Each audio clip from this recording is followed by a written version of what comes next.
is Bean to Barstool, a podcast that looks at the intersections of craft beer and craft chocolate. My name is David Nilsson. I'm a professional beer writer and an advanced cicerone, and the creator and host of this show. The music for this episode is by my dear friend, indie folk musician Anna P.S. You can find out more about Anna's music in the show notes or at her website, annapsmusic.com. You can find links and information about our guests in the show notes as well. I hope you enjoy this episode of Bean to Barstool.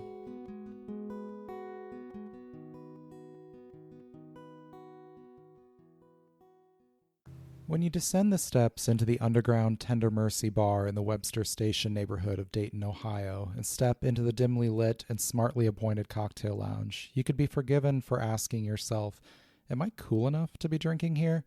The bar made Esquire's prestigious Best Bars in America list in 2021, and you can imbibe from its thoughtful wine list and quirky but classy cocktails in Tender Mercy's disparate but cohesive spaces, from an intimate grotto to a chic bar top to a jazz club-like back lounge. Despite the hip and self-aware space making you wonder if you have the cred to be sitting at the cool kids table at lunch, the bar's warm and welcoming service continually reaffirms that, yeah, you get to be here. There are no cool kids anymore. We're all grown-ups, and leaving the popularity games far behind means you get to enjoy a cocktail with a name like Werewolf Hospital or Byzantine Erotica, or a glass of Ruth Lewandowski Elimelech Riesling out of California, or a 40-ounce bottle of Miller High Life nestled in a champagne bucket of ice, and leave the stress of the world up at street level.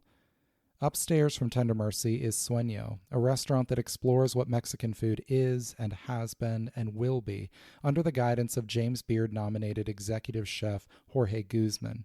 Guzman and his brother are the only two members of his family who don't still reside in Mexico, and the lifeline of flavor and memory stretching from his childhood home to the Sueño menu tethers him to his roots while allowing his creativity to blossom. But what does this all have to do with beer and chocolate, the main subjects of Bean to Barstool? There's something special happening at Tender Mercy and Sueño, and it starts with flavor, and the invitation flavor extends for conversation and story to be exchanged freely under its gaze. Flavor extends that invitation agnostically across food and beverage categories, and we can learn so much about our chosen indulgences by seeing them through the eyes of someone new to our particular favorites. No one knows this better than Lauren Gay, the wine director and sommelier at these sister establishments in Dayton. While Lauren's passion and profession revolve around wine, she explores the world of flavor beyond wine with a curious palate and an open mind. And today, I've invited her to bring her tasting expertise to the experience of tasting beer and chocolate, while sharing what she's learned as a wine lover. She's sharply intelligent and meticulously trained as a wine expert, but her honesty, humor, and enthusiasm remind us that the tasting experience should be fun and inviting for everyone. In this episode, we'll talk with Lauren Gay, a certified sommelier and the wine director and general manager of Sueño and Tender Mercy in Dayton, Ohio. Lauren is passionate about hospitality and just really great wine, and you can hear her enthusiasm as she discusses her journey as a somm, what she loves about the tasting experience, and how she extends that experience to her guests. Along the way, I have Lauren taste 2 excellent beers and 3 Bean to Bar chocolates to get a unique perspective on the flavors of each from a seasoned wine expert. I think my love affair with wine probably started in college. My best friend hated beer, and so we'd go to college parties and play beer pong with $3 bottles of wine that we bought at Kroger. So that's pretty much how it started. That's Lauren Gay, one of the young food and beverage professionals breathing life back into Dayton's dining and drinking scene and putting the small city on the map as a regional weekend destination. I sat down with Lauren recently to talk about her career in wine, and I started out by asking her about her journey with wine, both personally and professionally. After the amusing story about $3 wine pong, she talked about the experiences that made her fall in love with wine in the first place. I had also worked in hospitality since I was 15 years old, and it really helped me overcome my shyness and my certain levels of introversion that I have, and really just fell in love with food and wine pairings, cocktails, the whole 9 yards. I worked and managed a restaurant in Columbus that was kind of a little bit nicer of an Italian restaurant in Columbus, and learned a lot about wine there. And then after I graduated college, I did a bit of a career change. I joined the Peace Corps, and I spent 2 years doing economic development in Kenya. Did not drink much wine in Kenya, actually. When I came back, to Dayton after that. I got back into hospitality, managing a restaurant, bartending, and met somebody, and we decided to move to LA together. I had studied business and music in college. I thought that music was going to be the industry that I pursued. And so LA was a great place to do that. And once again, got sidetracked with hospitality and just happened to land a really, really sweet gig a few blocks away from where I was living at the time with Chef Nancy Silverton at Key Spaca.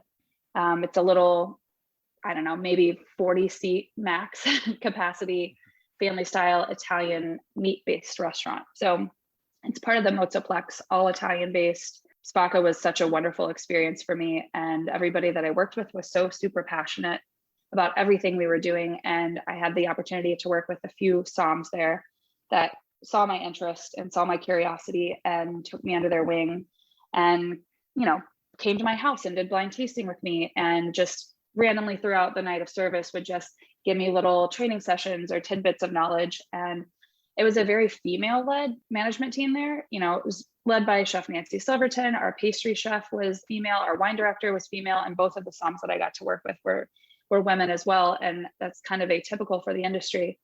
And so I feel like there was potentially a little bit more of a sense of camaraderie as a result. And that's when it really took off. And I started through the Court of Master Sommeliers, getting certification. I did my first certification level 1 with them. This would have probably been around 2015, I believe.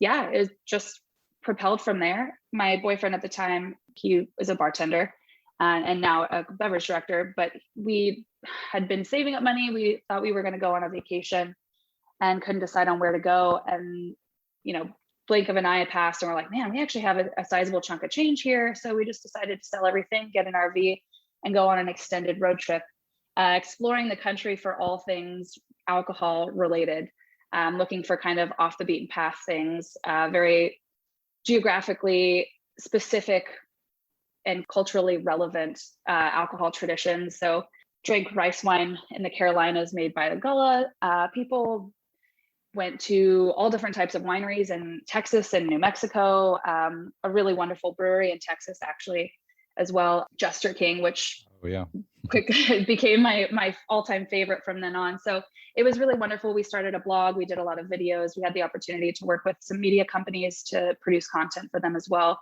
and did that for a few years, and then came back to Ohio to be a part of Tender Mercy and Sueño and whatever else is on the horizon from there. Coming back to Ohio was an interesting decision. It's my hometown, and Dayton specifically is really growing and thriving right now. It's a very, very beer-based town, just with the, you know, the German heritage in the area, and being a somm and being passionate about wine. There haven't been like too many opportunities in the community, but it's definitely growing, and it's really, really exciting to be a part of this, what feels like a renaissance in Dayton for entertainment, downtown living, food, hospitality, and specifically wine as well.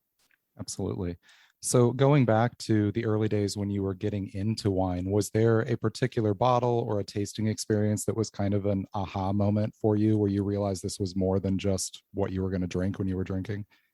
Yeah, so Katie Vonderheide, which was one of my mentors, she was a somm at Spaca. We became friends, and she took me to Everson Royce Bar in downtown LA, and we had a snack and a bottle of wine, and she picked out a bottle, and it was some esoteric producer and great variety. It was called Clos Sabon. It's a Tiburon from Provence, France, and usually Tiburon is used for a blending grape and rosé, and this was a red version, super light-bodied, grapefruit, oregano, morel cherries, like all of these like very weird, complex things. And I think up until that point, having a lot of experience in the Midwest, it's like, oh, people want a California cab.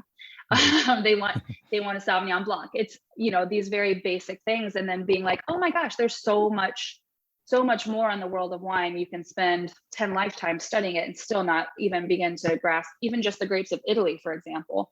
And so having that experience with her, she's a somm, she's an artist, and she can just speak so beautifully and intelligently about wine. Yeah, that was definitely an aha moment for me. And there have been a few others along the way, especially in terms of food and wine pairing and getting the opportunity to try some really unique, limited release special wines. But I mean, that's not an expensive bottle that we shared. We probably paid $30 for it. But just seeing her passion and trying something that was pretty unique for me at the time, although I love cocktails and liquor and beer, wine was something that I felt a deeper connection with. One of the things that I love about tasting beer or wine or anything else with another person is just the opportunity to learn from their perspective of the tasting experience. You work with wine, I work with beer and chocolate primarily. And what I want to do today is have you taste some beer and chocolate and hear your perspective on tasting those as somebody who is normally focused on wine and is an expert in wine. So we're going to start tasting. I've got 3 different chocolates and 2 different beers for you to taste. And I'm going to leave it up to you which one we start with one of the chocolates. Which one jumps out at you first? Ooh, well, the first country I ever traveled to outside of the US was the Dominican Republic. So I was really excited when I saw this little bar. So let's start with that one. The bar Lauren chose is definite Dominican Republic Oco Caribe 70%. If you listened to the last episode with Advanced Cicerone M. Sauter, you might remember I had her taste this same bar. I actually chose the same 3 bars for both interviews because I thought it would be fun to see how these 2 expert tasters reacted to the same chocolates differently. As we tasted these 3 bars and 2 beers, all of which we'll talk about more in just a moment, Lauren requested to know as little about the flavor profile of each as possible until after she'd tasted them, so she could have a fresh and unbiased experience with each. Like any good taster, she took her time with each sample, and I edited out the silences for efficiency. Throughout these tastings, Lauren talks about her tasting process with wine, and you'll notice how consistent both the process and mindset of tasting is, regardless of its subject. When you learn to use all your senses and pay attention to your body and mind and feelings during the tasting process, that's quite transferable to another food or beverage category. As we opened Definite's Oco Caribe bar, it was fun to hear Lauren exemplify this. This is a good one to start with. This is kind of a straight ahead chocolate, so it's a good foundation for all 3 of these that we're going to taste today. So the chocolate tasting experience is pretty much like tasting anything else. You're engaging all of your senses in the process. I always like to take a moment to look at the packaging on chocolate because craft chocolate makers put a lot of work into their packaging. This one from Definite is kind of understated, but you can see on the other 2 that they're a little bit more classy and ornate. And then you're going to take a look at the bar itself. This has a pretty basic mold to it, but you're going to take a look at the color and the shine on the bar. It's good to see a nice glossy finish on it. And then you'll smell the bar and then taste it and just let it melt on your tongue. Don't chew it up right away. And as you're doing that, I would love to hear anything that comes to mind as you're tasting it. We'll be right back. Hey everyone. Final Gravity Issue 5 is now available in the shop on beantobarstool.com. This 5th issue of our zine telling personal, human-centered stories from the world of beer is full of great articles. Bano Segudu tells the story of the South African beer style Umkombothi, poignantly explaining its role in her culture and the importance in her family's celebrations and milestones. Maria Krugliak writes about discovering the Portuguese half-pint after moving to Portugal during the COVID-19 pandemic. Amanda Bruns and Obakeng Malope discuss the water spirit Mamuhaswa and the collaboration beer they brewed in her honor. These and numerous other stories fill the 56 pages of this zine. We've expanded it and added a few features for this issue. It's full color, full of lots of beautiful photography and art. Definitely check this out. It's on beantobarstool.com/shop. You can purchase this issue or subscribe, and you can always support us on Patreon and get extra perks as well. Cheers.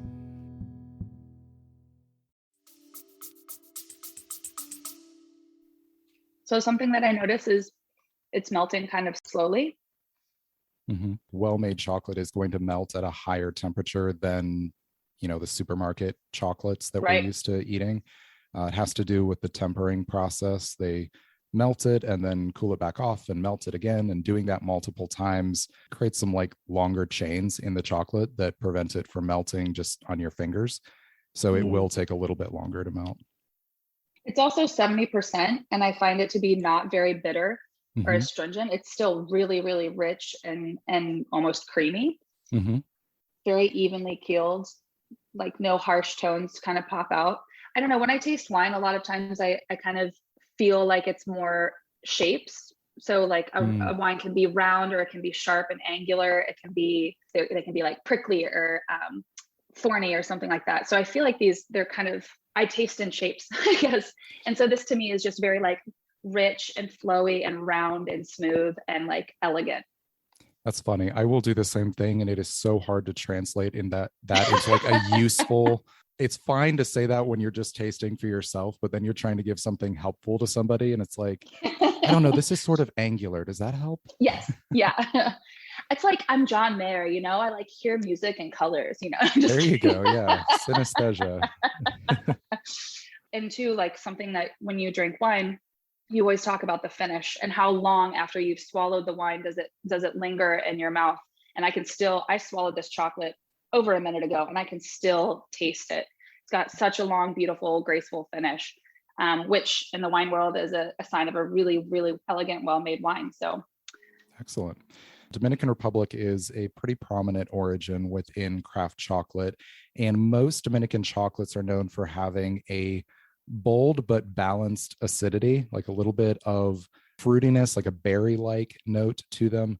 There are a couple different origins within the Dominican Republic. Oco Caribe is a cooperative that sources from close to 200 different cacao farms in their region, and you're generally going to get like a smooth note of honey throughout, and then just subtle berry or citrus fruitiness underneath that.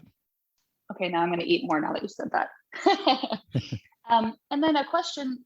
So you said it's made by a cooperative, and the wine world, a lot of times that's really frowned down upon as being of lesser quality, or that you lose some of that terroir or sense of place. Is there a similar kind of a perception in the chocolate world? No, there really isn't. And so the cooperative isn't actually making the chocolate. They are sort of aggregating the harvest from the region, doing initial processing, so fermentation and drying, and then they're sending that on, and individual makers will work with that to make their finished chocolate. Because of some of the economic and human rights issues within cacao sourcing, anything that can benefit the farmers is looked very well upon. And so the cacao within this particular region, being able to aggregate from multiple farms really benefits the farms in terms of being able to negotiate that price. So it's looked at a little bit more like how coffee is rather than how wine grapes would be. Very cool. Yeah. Upon second visit, I can pick out that kind of honeyed flavor too. When you speak of berries and chocolate, in wine, we have different fruit categories. We've got like orchard fruit, stone fruit, red fruit, black fruit, whatever. Do you similarly kind of categorize berries into like red fruit, black fruit, blue fruit type of a thing? Yeah, a little bit. It's not as common to find that in terms of the actual language, but if you dig a layer down, you're definitely seeing that. Generally, the Dominican Republic, we're looking more at that like red berry type of note. And conversely, what's weird is right across the island on Haiti, they often get more of a blueberry note to their cacao. Wow. Well, I'm just learning so much. This is amazing. It's so much fun tasting something with somebody from a different specialty. You both end up learning things because you have completely different vocabularies and structures that you're used to working with. Yet there's still so much overlap too. There's still so much similarities too. So yeah, very cool. So what was your familiarity with beer and chocolate before we're doing this tasting today? You mentioned that you've enjoyed beer throughout your life, but what's your familiarity with both of those? My familiarity is minimal at best, and definitely not as a combined experience. So this is all very new to me. I've never even attempted to pair beer and chocolate together. And quite frankly, the thought kind of scares me because I know and understand how to pair wine with chocolate, and beer seems like a lot more challenging. That perception could be completely false. Well, I would say that it is challenging, but I think that it is very rewarding. So beer pairs really well with a lot of different cuisines, of course. And with some of those cuisines, it pairs kind of effortlessly. You know, you pick the right beer and the right food, and it's just going to be a great, easygoing table companion. Chocolate is not that way. You can get some really, really harsh combinations. And so it takes a lot more time and attention to get pairings that work. But then when you find them, they're really, really rewarding and eye-opening. So it's kind of higher risk, higher reward, I would say. Amazing. We need to do a pairing at Sueño. Sign me up. I'm totally down for that. We'll talk about that and get it worked out. So let's talk a little bit about the tasting experience for you. Typically, this would be with wine, of course. Do you have, rituals or processes that are built into when you're going to savor a particular wine?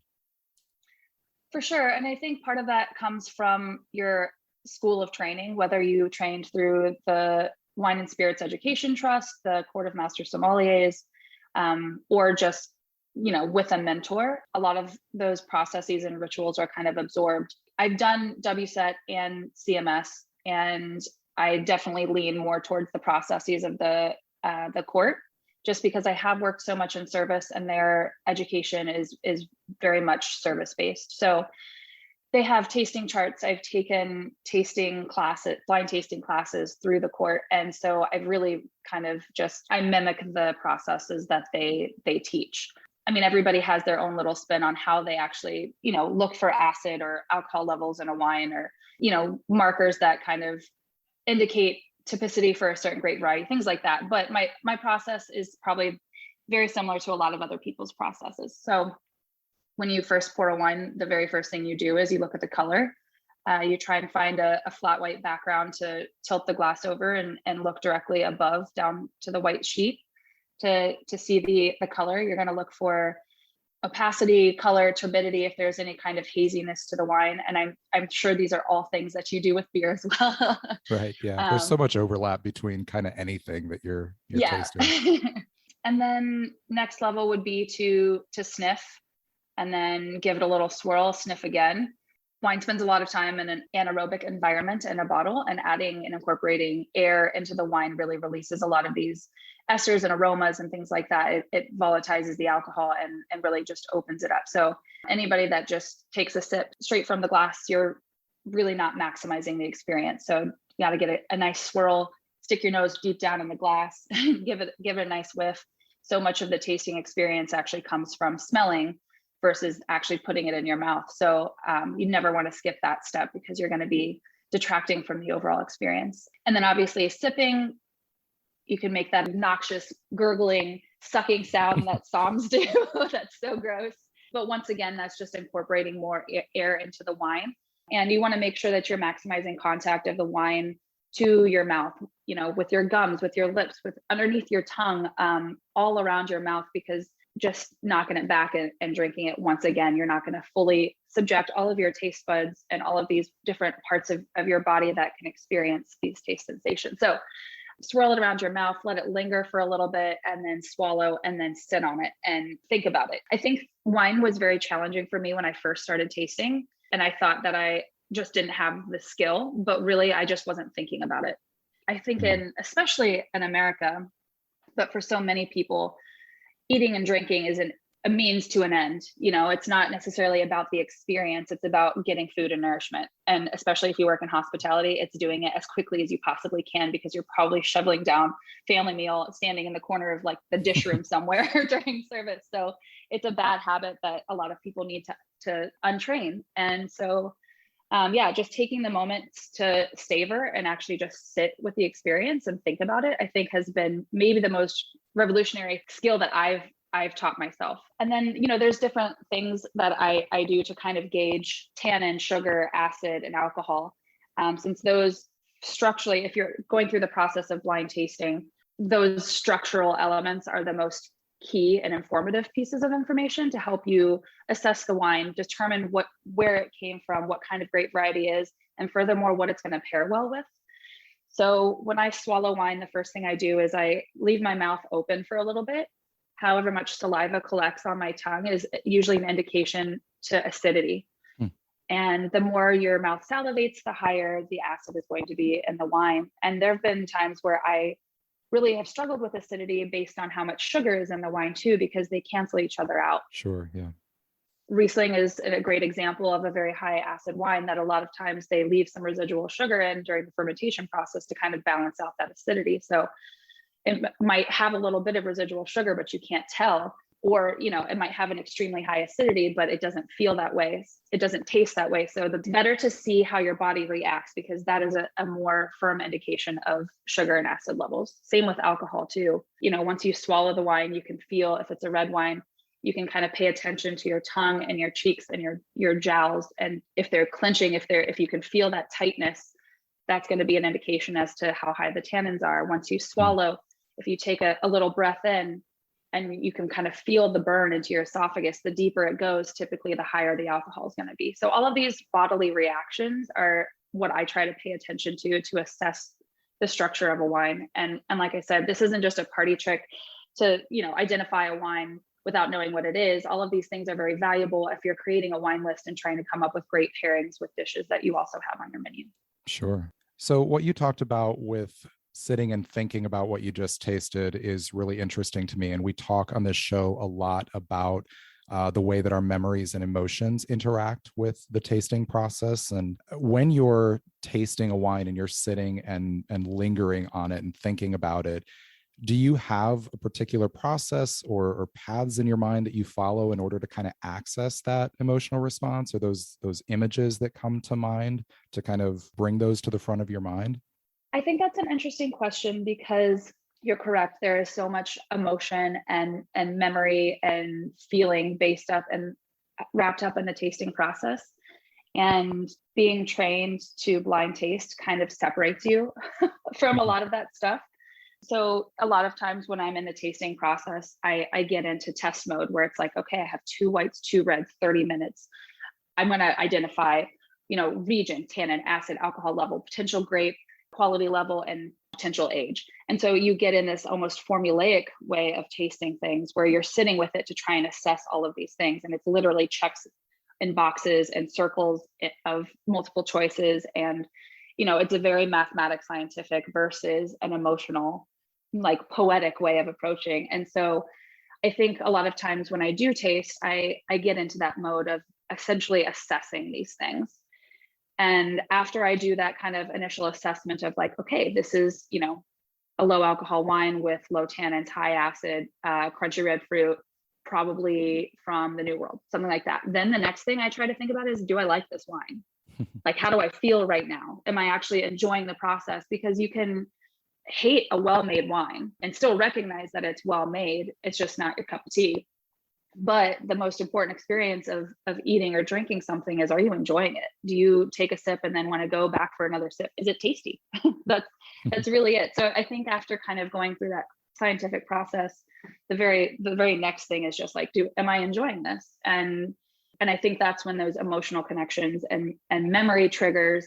There's a lot of wines that I think I prefer based on those experiential things where it's like, oh, I first fell in love with this wine when I was eating dinner at midnight at a street cafe in Lisbon, Portugal. Like, it's kind of hard to hate a wine in that kind of an experience. So yeah, there's definitely memory wrapped up, and preferences are formulated not just based on tasting preferences, but also potentially experiential things and emotional things too. We'll be right back. Hey everyone, my book on pairing craft beer and craft chocolate is available now on Amazon and on the Bean to Barstool shop. Pairing Beer and Chocolate, a guide to bringing the flavors of craft beer and craft chocolate together, is out now. This paperback book explains the process of pairing beer and chocolate, includes a guide to hosting a pairing at home, walks through dozens of beer styles to provide style-by-style pairing guidance, and gives room for taking your own pairing notes along the way. This is the only book on pairing beer and chocolate available. Grab your copy now at the link in the show notes or on Amazon. If you manage a tap room, bookstore, chocolate shop, or cafe and want to stock the book, get in touch about our easy wholesale process. Beer and chocolate belong together, and this book is your guide to getting the most out of every pairing.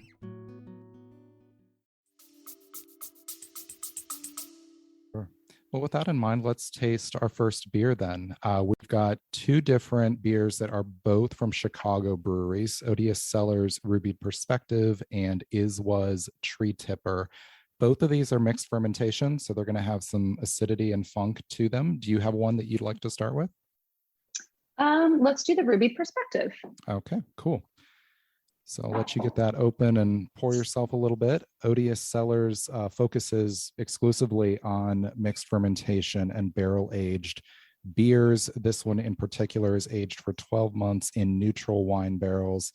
It is a ruby sour made with cherries and Ceylon cinnamon. So it's Balaton and Montmorency cherries from South Haven, Michigan. And I will be really interested in your reaction to this. Have you had many sour or mixed fermentation beers?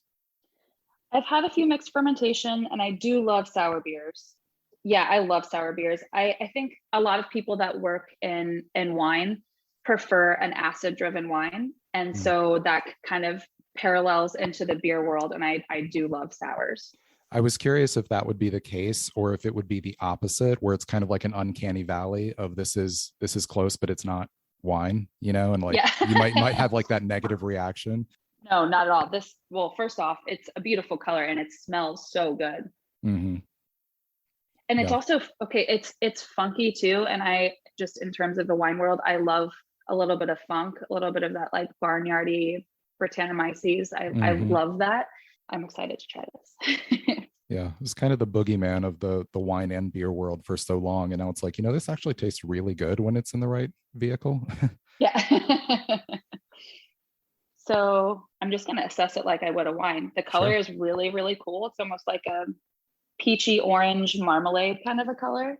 Really persistent effervescence, bubbles coming through. A pretty hefty nose. I don't have to stick my nose too far into the glass to smell it. I could just smell it as I was pouring too. That's delicious.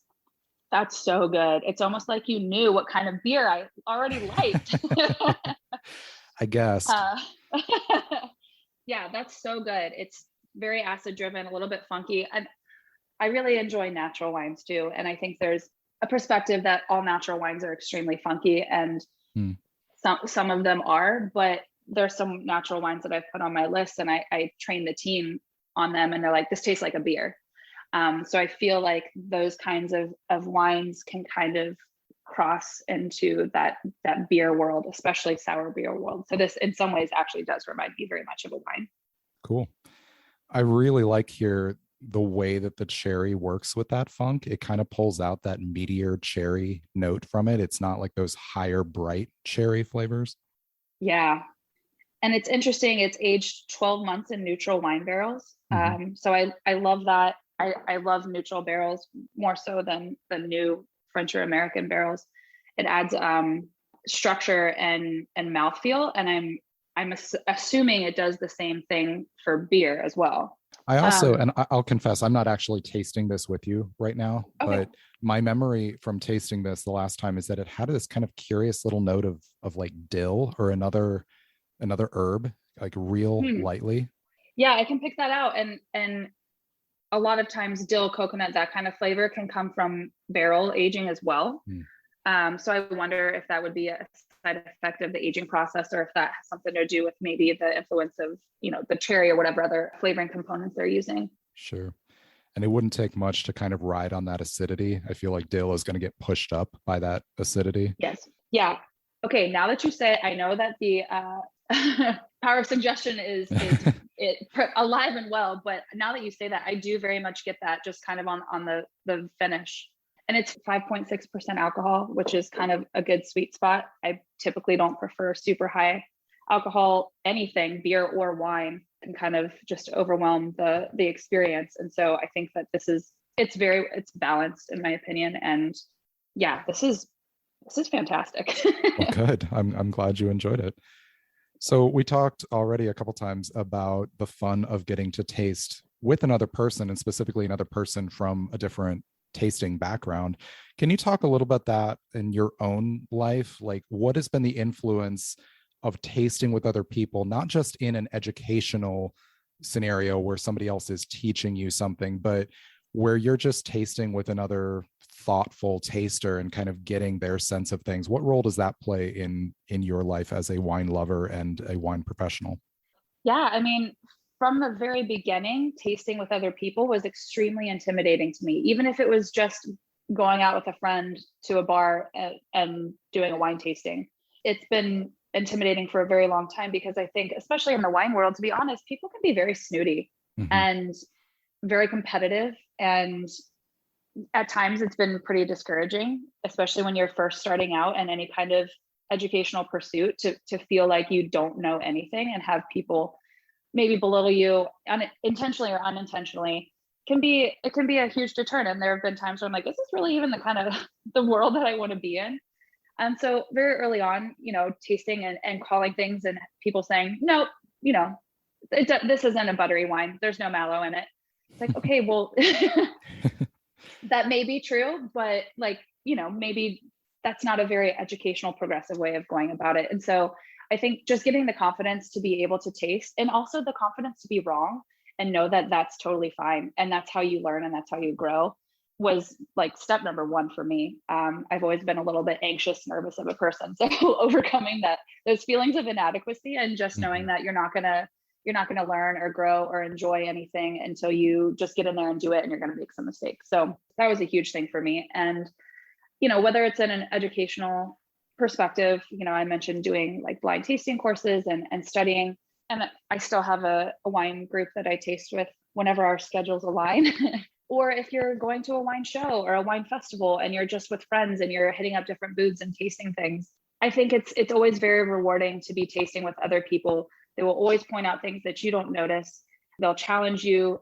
Even just the verbiage or the terminology that people use can be really enlightening too. It's, if you're describing something as citrusy and you're like, oh, it's like lemon. Okay, is it lemon? Is it lemon marmalade? Is it Meyer lemon? Is it lemongrass? Like, we all have such a different life experience of things that we've tasted or eaten or experienced. And so something that somebody might commonly use to describe something might not be something that I have a whole lot of experience with. And so even just that element, I think it can be really enlightening and progressive to anybody that's pursuing wine or beer, whatever it may be. Absolutely. I think that's a great avenue for the invitation for greater diversity and inclusion within both beer and wine as well, is recognizing that everybody has different cultural backgrounds, everybody has different life experiences. And when you approach the tasting experience as an opportunity and sort of an invitation, rather than just, I am going to teach the people around me how much I know, then you get such a fuller perspective on the stories of the people around you and also what you're tasting. Exactly. I wholeheartedly agree. And there's some very cliche, typical terms used to describe different wines that are pretty, irrelevant to American culture. Like gooseberry is typically used to describe Sauvignon Blanc, and currant to describe Cabernet. And I think I didn't even eat or see a currant until about a year ago. It's just, yes. That's more of a European thing. So there's so much wrapped around culture and experience and geography that can reflect back to the tasting experience for sure. Well, let's taste our next chocolate. I think I'm going to have you do the Fire Tree next, and we'll save the Good Morning Vietnam for last. So Fire Tree is a UK bean to bar maker, but they focus primarily on cacao origins from the Pacific Rim. So this one in particular is from the Philippines, from Mindanao Island, which I believe is the southernmost island in the Philippines. And it is going to be pretty markedly different from the Dominican Republic bar that you just tasted, even though they're basically about the same percentage. This is 73 and that was 70. And I will just say I love their packaging so much. Yeah. It's funny. I love that you're talking about packaging and how to pay attention to that, because I think it's so important, especially working in a setting where, you're selling wine to guests. There are so many terrible wine labels. Hey, there's so many terrible beer labels too. Absolutely. And just like you don't taste just in your mouth, you smell it. You eat with your eyes, you drink with your eyes first and foremost. And I think a good packaging, good label. You're right. This package is beautiful. Even just the way after you get through the little cardboard packaging, the wrapper inside, like the matte finish is really beautiful. It's a nice experience. Yeah, for sure. And within beer specifically, because beer for so long had this image as just being the drink of the people, and even once you got into craft beer, it was very kind of macho and still is, Yes. and is still trying to come out of that. And so there's been this attitude of like, oh, don't make beer fussy, like all that matters is what's in the glass. And it's like, no, it isn't. Like, Yeah. this is one more way to enjoy this beverage is wow, that's a cool label, and learning about the artist or whatever. Yes. So just taking one more step, like you're extending your enjoyment of this thing. 100% agree. Yes. I think all beverage, all food, I think is an art. And so that art should extend to the label, to the packaging, to the whole experience. It's a very experiential based product. So that's part of the experience for sure. Absolutely. All right. This is a beautiful bar. I'm excited to eat it. So immediately my first impressions are surprisingly with the 73% versus the 70 on the last one, it still feels a little brighter. Mm-hmm. Texture is amazing. Yeah, it's so silky. Yes, it's like satin in my mouth. I mean, it says on the packaging that there's notes of citrus, but even before that, I saw that, yes, I would agree. There's definitely some citrus or like almost like clementine or orange, maybe notes. Mm-hmm. Even though the definite bar had nuances to it, it is such a fudgy, chocolatey chocolate that I feel like it kind of obscures some of those and you have to go digging for them. I feel like on this fire tree, that fog is kind of cleared away and you're just getting all of those really delicate but really beautiful undertones. Yeah. I delicate, I think, is a great word. It's still very like rich and silky, but I do agree with that. It's maybe even like some kind of like floral things going on. Mm-hmm. But yeah, really, really like graceful, beautiful. Yeah, like a kind of tropical floral. And I don't know exactly what that Yes. means. That's not a concrete descriptor, but like, like if I just imagine what I think tropical flowers smell like there's a little bit of that in there. I also get a touch of sweet banana on this bar. Oh, yeah. Yes. In the wine world, when you talk about tropical fruits, it can be things like mandarin, pineapple, banana, mango, passion fruit. I feel like in the beverage world, my knowledge is the worst when it comes to coffee. I can't help but make comparisons to tasting chocolate and drinking coffee. And a lot of times, coffee to me, when you're talking about the roast and where the acid maybe kind of lies, coffee can be kind of whiny. That's even like a term that makes sense when it's like too astringent or too acidic. And okay, I know nothing about coffee, but I feel like that's a trend. Like all of the roasters that I go to, there's this like very kind of like screechy element to it that's very popular right now. And I feel like this has a nice acidity without being that like whiny kind of a tone. Yeah, I know what you mean there. I love this bar. Yeah, this is good. I don't think you would give me anything that wasn't, unless it was a challenge. But no, I would not trick you like that. This is very complex too. I'd say there's a lot of things that you can pick out of it. Every time you go back and have a little bit more, you can like, I'm feeling maybe like a little bit of like caramel hazelnut. Every time I go back, I'm finding and tasting something different, which that's once kind again, of one of those baseline flavors that you're going to notice all the more esoteric stuff first, and then you're like, oh yeah, caramel or honey or whatever it is underneath that. Sometimes it's like the most obvious thing, but like it's not the one that your brain registers as noteworthy. Right. Every time I go back for a little bit more, you notice something different. And in the wine world, that's a super desirable thing. It's a very cerebral experience, and the more you can pick out, the more you taste, and the more you find in it, it's typically an indicator of really high quality. And so I definitely feel that way with this bar. Excellent. Fire Tree is really fun because they do a variety of these single origins from around the Pacific, all at about the same percentage. So you can get a taster pack from their website and be able to taste all those origins side by side. And it's a really eye-opening way to see the significance of terroir within cacao. I love that term. Obviously, that's very popular in the wine world. And terroir is something that I haven't really given much thought to in terms of chocolate. And I'm guessing, being the chocolate nerd that you are, if you talk about terroir of something like the first bar versus the second bar, are there country or origin specific terroirs that people just know? if it comes from, the Oco Caribe, it's going to be this way versus. There are generally, but they're kind of broad strokes because so much is dependent upon post-harvest processing. So how the fermentation is done, but even more significantly, how the roast is done when it arrives at the maker.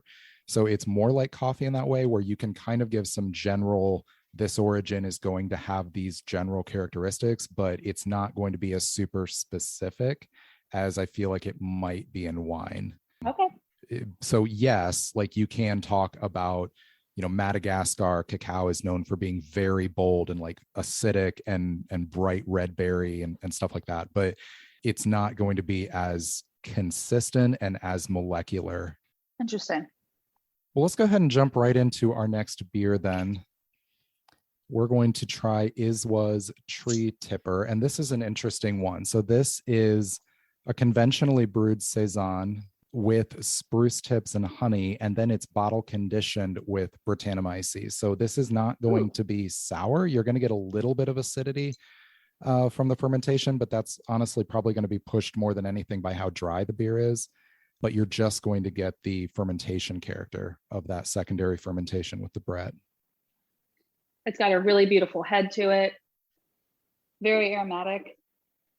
Should be quite effervescent. So that's really going to drive both of those. And if I didn't know spruce tips, I think it might take me a second on the nose to pick that out. To me, it's very, very floral.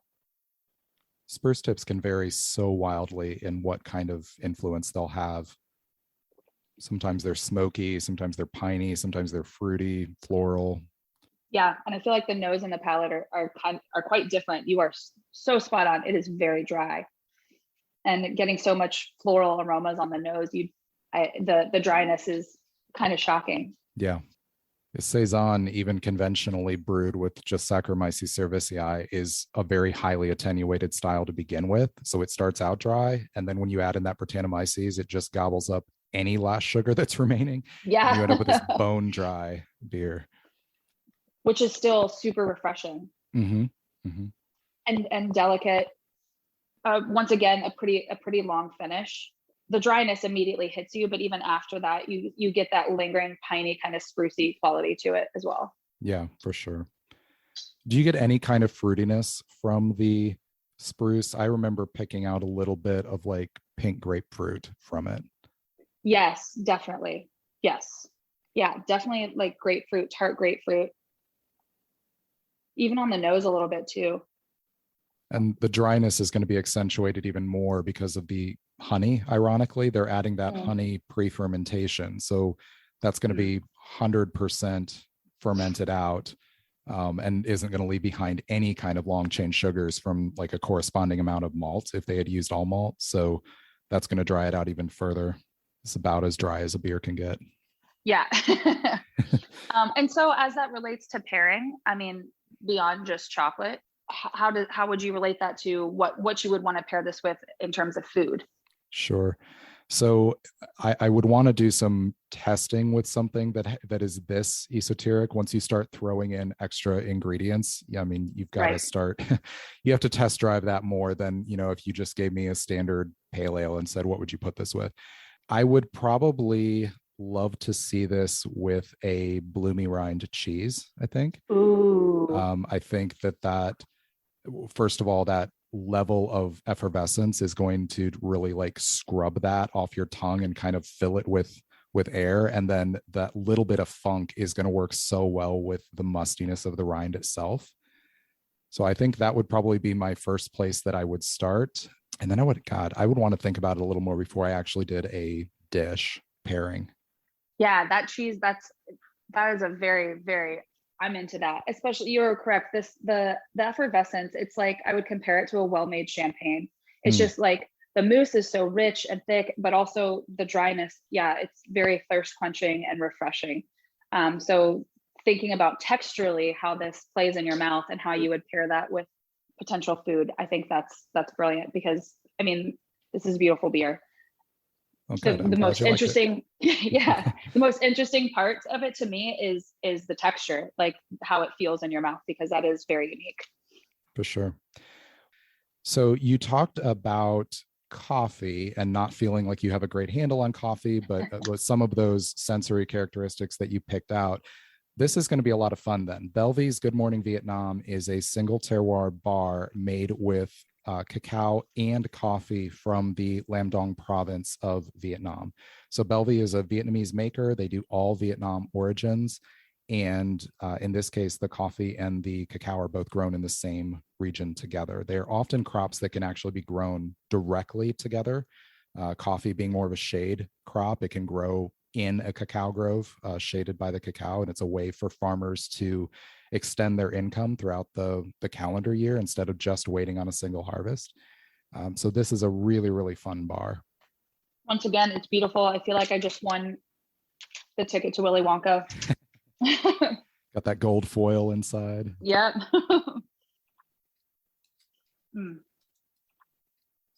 That's beautiful. I feel like there's definitely those like base notes, that foundation coming from the coffee. Yet still very bright. It's certainly not like a one-trick pony. Right. I do get the coffee. I mean, coffee and chocolate share so many characteristics anyways. It seems like a natural thing to pair together anyways. Mm-hmm. And so much of that is process driven. I mean, the fermentation and then roast is so similar on both. Yeah. A hugely persistent finish. It's still just like coating my mouth. You mentioned the acidity issue with coffee. Comment on that here, because I definitely get a lot of that lingering acidity. Yes, same. Like my mouth is watering once again when I'm tasting wine. And I teach my team to do this too. Like, don't be afraid to look dumb. Hold your mouth open, stick out your tongue a little bit, and you can feel or even see like how much saliva can accumulate on your tongue. And that's certainly happening. And I can feel the sensation even in my like jowls, my cheeks too. But once again, it's not out of balance. It's not like a bitter kind of acidity. It's a very refined acidity, but it is there and it is pervasive. Yeah. It's a beautiful bar. Mm-hmm. Well, the last thing I want to ask you about is how the things we've talked about today with tasting translate into the service environment. You are the wine director for Sueño and Tender Mercy in Dayton. Those obviously can be very fast-paced environments. You don't have the time that you want. How do you give a customer the tasting experience that they're going to remember when you're juggling 40 different customers and you're turning over tables and all that? Well, I think the first thing is finding people that want to have that experience and are willing to ask for it too. You know, I can start conversations with people, and if they're curious, then I can dig deep. And I think so many people, you know, referring back to paying attention to what you're doing and eating and tasting. A lot of people come in to eat or to drink for a date or a business meal, and maybe aren't there looking for the kind of tasting experience. And so first of all, picking out those people that are going to appreciate it is a big thing. And as a guest, not being afraid to ask for that too. When somebody asks to speak to the som, I immediately just get giddy. So if you ever go to Tender or Sueño, or honestly, pretty much any restaurant, asking the advice of whoever created the wine list or the cocktail list or the beer list, it's like the highlight of my day every time it happens. So I think that's kind of just basic step one. And then, yeah, you know, it is a lot to balance. A lot of times there's a guest that's unhappy about something, and a guest that wants a wine recommendation, and a server that needs help with, you know, avoiding something that they messed up. And there's people waiting at the door, and somebody just broke a glass in the well of ice. And so, yeah, there's a million things all happening at once. I would say I've worked in a lot of different restaurants, and my team at Sueño is really, really, really special. And there are times where I feel useless because everybody is very good at their job. I have the best host I've ever worked with. I have an amazing bar team. Our chefs are absolutely incredible. And so that makes my job a lot easier, because there are times where I'm not the one putting out those fires. They're all very well equipped to put out the fires themselves, giving me more free time to actually have in-depth conversations with people. So I feel very fortunate in that way. Very, very fortunate. That's great. I got to get back into Sueño and Tender Mercy soon here. Yes, we would love to have you. And the two experiences are so drastically different. So Tender Mercy started before Sueño, and it is a cocktail lounge. And Vast majority of our sales are from cocktails, and they're wacky, creative, inventive cocktails. And the wine list at Tender Mercy is, in my opinion, much better than the wine list at Sueño. Even I've had more time to perfect it and kind of create an identity. And so when we opened Sueño, because of the connection with Tender, there was this reputation for cocktails already. However, cocktails don't make a great food pairing. Beer and wine, way better with food. And so it's been a little bit challenging overcoming that perception and that local population's gravitation towards doing cocktails with their meal. And so I'm still building the list at Sueño. It's very, very much a work in progress. And I'm excited over the summer. I think it's going to be my opportunity to really flesh it out and make it the list that I want it to be. Chef Jorge's food is so complex. There's multiple layers of flavor. There's heat, there's herbs, everything's cooked over a wood burning fire. So there's char, there's smokiness. And that just is like a challenge for me to pair wine with. But when I find these good pairings, it is so rewarding. And so, yeah, being able to cultivate a wine list around his menu has been amazing. And communicating that to our guests, I think, has been really amazing. Lauren's passion for not only savoring and enjoying the tasting process for herself, but for extending that to her guests is part of what makes Tender Mercy and Sueño such special places. Fine dining and high-class drinks don't have to be snooty or snobby. These spaces remind us that flavor should be fun, that you can laugh during a fancy dinner, that you don't have to wait for a special occasion to open a great bottle with friends, because right now making it through another week is a special occasion. Lauren's learned that, and she's sharing it with her guests, and I'm glad she shared it with us today. Thanks to Lauren Gay for coming on the show, and to all of you for listening. I hope you enjoyed this episode of Bean to Barstool.